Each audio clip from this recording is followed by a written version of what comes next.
A battle-hardened Navy SEAL thought his greatest mission was behind him, until a sudden explosion triggered a paralyzing flashback that left him frozen in the woods. As his autistic son ran headlong toward a speeding truck, Ethan could only watch in silent horror, until suddenly a streak of black and tan fur blurred past him, and he realized, "My name is Ethan." Before, my world revolved only around the roar of helicopter engines, the smell of gunpowder, and short orders barked over the radio.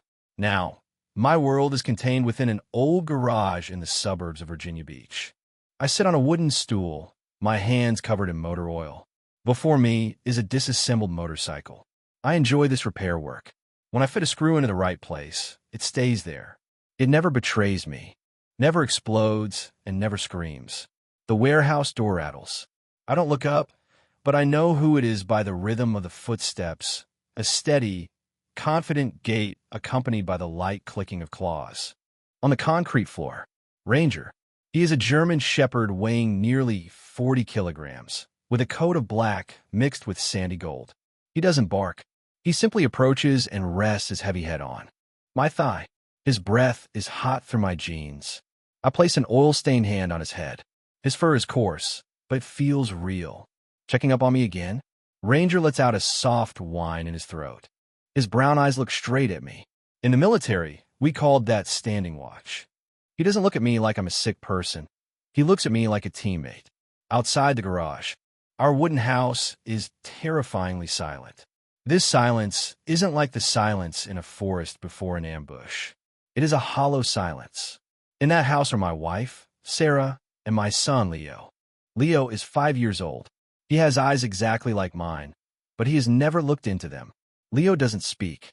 He lives in a world for which I do not have the access code. Autism built a wall around him, and PTSD built a wall around me. We live under one roof, but like two planets orbiting in different galaxies. I stand up, wiping my hands on a rag. Ranger immediately stands straight, ears alert. "Let's go, Ranger. Let's see how the boy is doing." We walk into the house. Sarah is in the kitchen. She looks at me with a weary gaze, but tries to manage a smile. I see the dark circles under her eyes. "Are you coming out for lunch?" "In a bit." "Where's Leo?" "He's in the corner of the living room with his wooden blocks." I walk into the living room. Leo is sitting on the floor.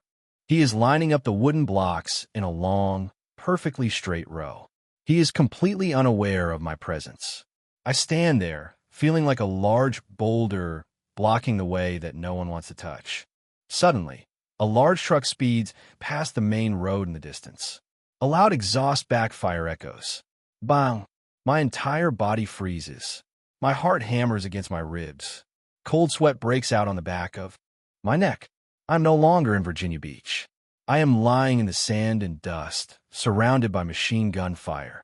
I hold my breath, my hands clenched into fists. Leo reacts too. The sudden explosion overloads him. He begins to clap his hands over his ears, letting out choked moans. His body rocks back and forth. Leo is about to have a meltdown. Ranger acts faster than any of us. He doesn't run toward me. He knows I can fend for myself. He goes straight to Leo. Ranger nudges his cold nose under the boy's elbow. He pushes gently. Leo is still pressing his hands to his ears. Ranger doesn't give up. He uses his large body to lie down gently across Leo's lap. The way Ranger presses close is like heavy armor protecting a fragile target. Miraculously, Leo gradually calms down. He lowers his hands, his fingers instinctively threading into Ranger's thick fur. The moaning stops. I take a deep breath, try to push the battlefield images out of my head. I watch my son resting his head on the dog's back. Ranger glances at me for a second, as if to say, "Target secure." Sarah enters the room and witnesses the scene. She approaches and places a hand on my shoulder. "Ranger does a better job than we do, doesn't he?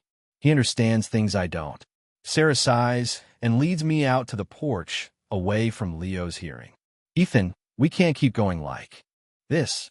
You lock yourself in the shed, and Leo locks himself in silence. "I'm trying, Sarah. I know, but we need a change." I've booked a spot at the national park. A camping trip, just the three of us and Ranger. I shake my head immediately. Camping means open space. It means no warehouse walls for protection. It means strange noises from the deep woods. It means a loss of control. No, it's not safe for Leo. And I'm not sure I'll be okay. Look, Sarah points inside. Leo is trying to climb on a Ranger's back. The dog lies as still as a stone, patient and resilient. Ranger will be there. He was your guide on the battlefield. Now he will guide our family. Do you trust him? I look at the German Shepherd, who is resignedly letting a 5-year-old mess with his ears. Ranger was the only dog to survive the blast that took 2 of my teammates. He carries scars under his fur, just as I carry scars in my soul. I trust him. Then we're going.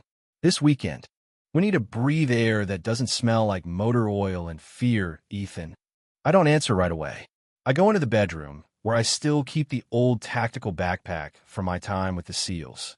I open a drawer and take out an old collar belonging to Ranger. It is engraved with his name and my military ID number. That night, I have nightmares again. I am trapped in a dark bunker. The smoke is pitch black. I can't find the exit. I scream, but no sound comes out. My chest tightens as if someone is stepping on it. Suddenly, I feel a weight on my legs. Then something pulls hard. On my blanket, I snap awake, breathing heavily. In the dim moonlight through the window, I see Ranger. He has a corner of my blanket in his mouth, pulling it toward the bedroom door. He stands there, looking at me, then looking toward Leo's room. This is how he saves me. He doesn't let me drown in my personal panic. He forces me to remember that I have another mission. He wants me to check on Lao. I get out of bed, walking unsteadily. Ranger walks close by my side, his head touching my thigh like a support point. In the next room, Leo is fast asleep. He is curled up like a question mark. I sit on the edge of the bed, watching my son. Ranger lies down right next to the bed, resting his head on Leo's tiny feet poking out from under the blanket. You always know how to connect us, don't you? I whisper. Ranger only wags his tail slightly, the sound of it thumping against the floor. Ranger's presence in this room makes my fear vanish. He's like a night sentry who never tires. He doesn't judge me for being weak. He just quietly transfers his loyalty from me to my son. He knows Leo is the future, the most precious thing I have left. I reach out and stroke Leo's hair. He stirs slightly but doesn't wake. For the first time in months, I feel a bit of warmth spreading in my heart instead of the cold metal of the garage. The next morning, I begin packing. I double-check the first aid kits, flashlights, and multi-tools. My SEAL habits return. I organize everything neatly and efficiently. Sarah sees me busy. She says nothing, only quietly brewing me a cup of black coffee. Are you ready? I've packed enough supplies for 3 days. Ranger has a share too. I really hope this trip helps. Leo needs a space larger than these 4 walls. I look out the window toward the distant mountains. I'm just worried about things I can't control. You have Ranger. You always say he has the instincts of a warrior. That's true. Sometimes his instincts are sharper than mine. Ranger is standing in the yard, carrying Leo's frisbee over to my truck. He seems to know what is about to happen. He is excited, his tail wagging so hard his whole body shakes. I walk into the yard, lift Leo up, and place him in the back seat of the truck. Leo doesn't react. He just stares at a scratch on the car door. I fasten his seatbelt. Listen, Leo, we're going on an expedition. Like real soldiers. You, me, and Ranger. Leo remains silent. He covers his eyes with his hands. I sigh, then give a short whistle. Ranger immediately jumps into the truck bed, lying down flat in a professional manner. He looks at me, waiting.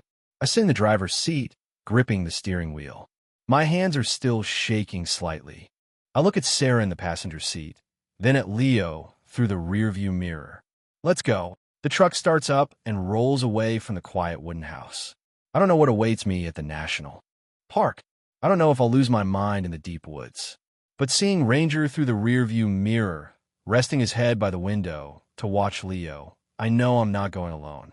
The bond between me, my son, and this old dog is the only thing left from the ruins of war.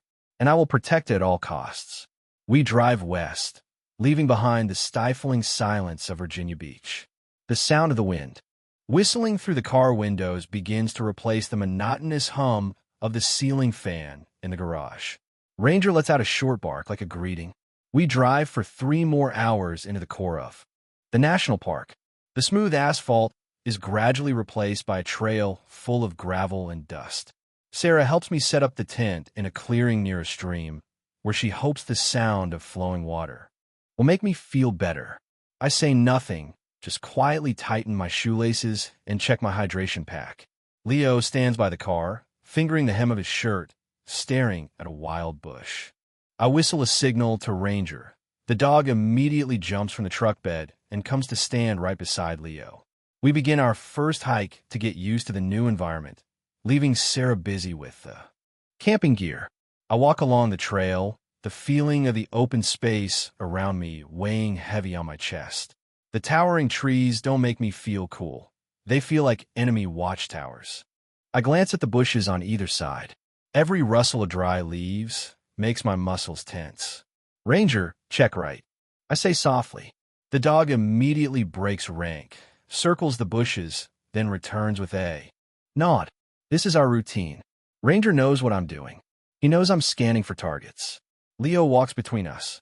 He walks unsteadily, his eyes glued to the gravelly ground. He begins to show signs of distress. Leo taps his palms lightly against his ears. The afternoon sun is too harsh, or perhaps the wind blowing through the rock crevices is beginning to attack his sensitive sensory system. Lao, it's okay, buddy. We're almost to the waterfall. I try to reassure him, but I know he doesn't hear me. Leo's world is shrinking into his own fear. I reach out to touch Leo's shoulder, but he flinches. He doesn't want to be touched. Ranger notices this and wedges himself between us, letting his thick fur rub against Leo's hand. I mock myself. We come to a stretch of trail that runs parallel to the main road for tourist vehicles. The road sits slightly lower, separated from us by a steep slope of loose gravel. Everything happens very fast. From the top of the slope, a heavy-duty tourist RV hurtles down at a terrifying speed. I hear the sound of metal clashing from the undercarriage. It isn't a normal sound. It is the sound of burning brakes. That giant vehicle is out of control. A tire explodes. Bang! That sound tears through the peaceful air. To me, it isn't a normal tire blowout. It is the sound of an IED exploding right under a Humvee. The sound of metal shrieking against the asphalt creates a piercing, prolonged series of noises. In my mind, the Virginia afternoon sun disappears. I see the yellow dust of the desert rising in a haze. I smell blood. I see black smoke. Get down. Ambush. I scream out of combat instinct. My hands immediately clamp over my ears, and my knees slam hard onto the gravel path. I curl into a ball, hiding behind a wall of illusions. I am completely paralyzed. I no longer see Leo. I no longer see the forest. I only see death rushing toward me. Sweat pours off me, and I begin to shake violently. Leo is shocked. The sound of the tire exploding and my scream are too much for the boy to bear. He lets out a heart-wrenching cry. It is the first time I have heard him scream that loud in years. Overwhelmed by panic, Leo doesn't run toward me. He runs the opposite way. He runs straight toward the road, where the giant truck is hurtling like an out-of-control monster. Lao, stop. I hear myself calling, but my legs won't move. They feel like they are cast in cement into the ground. I am trapped in a living nightmare. Ranger stands in the middle. He looks at me collapsing on the ground. He looks at Leo rushing toward death. In the world of a working dog, protecting the master is the highest command.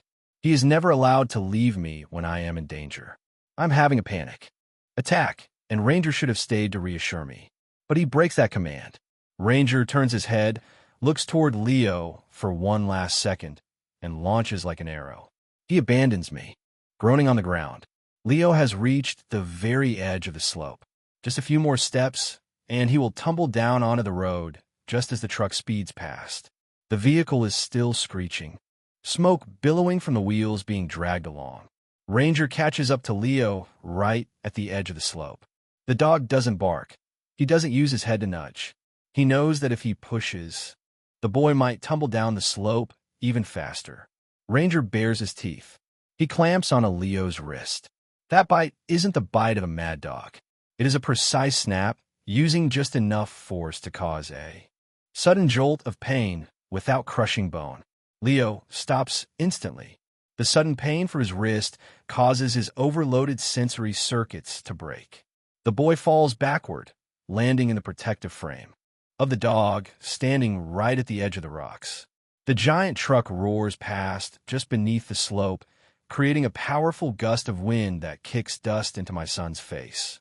The screeching of metal continues for a distance until the vehicle slams into a rock face and stops.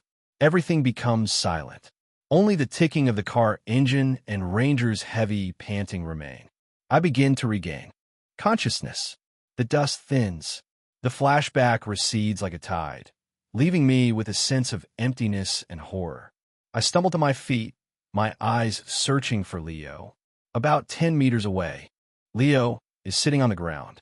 He isn't crying. He is staring at his wrist. There is a clear bruise and several teeth marks imprinted on his fair skin. Ranger stands right there.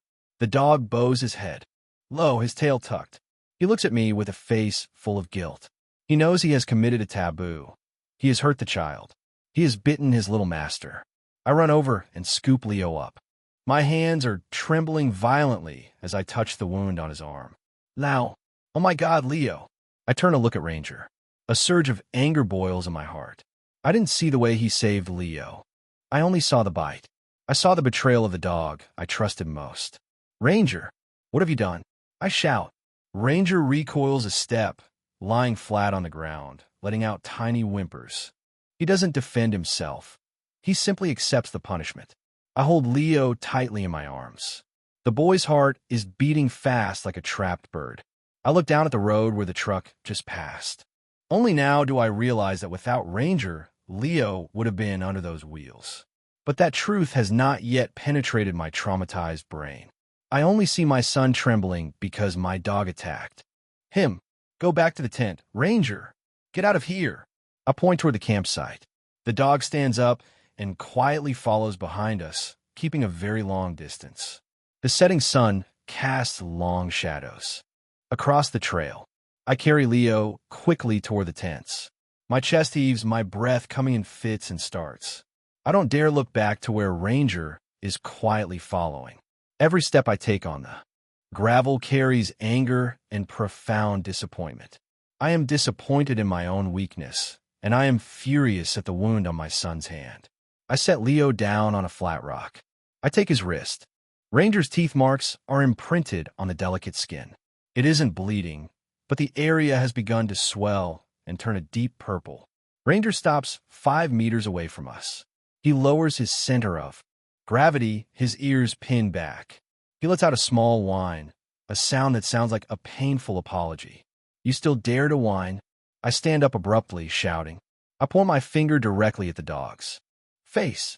I trusted you. I gave my son to you, and yet you attack him. Ranger lies flat on the ground. He presses his belly into the dry leaves, his brown eyes looking at me pleadingly. I no longer see him as a teammate. In the anger and the aftershocks of the recent panic, I only see Ranger as a threat. A broken working dog just like me. Stay away from us. Go now. I start to move closer to drive Ranger even further away. I want to separate him from Leo. I want to punish him for hurting the child I swore to protect with my life. But as I take a step forward, a small hand grips the hem of my shirt tightly. I freeze. It's Leo. He has never proactively grabbed my shirt like this. I turn around, intending to comfort him. Leo is no longer looking at the wound. He is looking straight into my eyes. His gaze is no longer empty or dreamy. It is a look full of alertness and intensity. Leo's lips tremble. The boy takes a deep breath, his small chest puffing out. Papa, nu virci. The voice rings out in the quiet forest. I am paralyzed. I cannot believe my ears. For 5 years, I have waited for a sound, a word, a response. And now it has come. Ranger good. Ranger save Leo. Leo, let's go, my shirt. He points toward the road below the slope, where the truck just sped past. Then he points at Ranger. Big car, so scared. Ranger bite. Leo stop. Ranger good. Each word comes out slowly but clearly. It is a complete sentence. A sentence containing both explanation and compassion. I kneel down in front of my son. The world around me seems to turn upside down again, but this time not from fear. I look into Leo's eyes. He has come back to me. The shock of the explosion, my panic, and Ranger's decisive bite had created a sensory earthquake. It had shattered the stone wall that autism had built around Leo's soul for so long. I turn my head to look back at Ranger. The dog is still lying there, trembling. I realize the bitter and sweet truth. Ranger had seen death rushing toward us while I was busy fighting ghosts from the past. He knew if he didn't act immediately, Leo would be gone forever. He chose to hurt the child too. Keep the child alive. He accepted being hated by me, accepted breaking every rule to fulfill his most important mission, protecting my family. Come here, Ranger. I call out, my voice choking up. Ranger lifts his head. He can't believe it.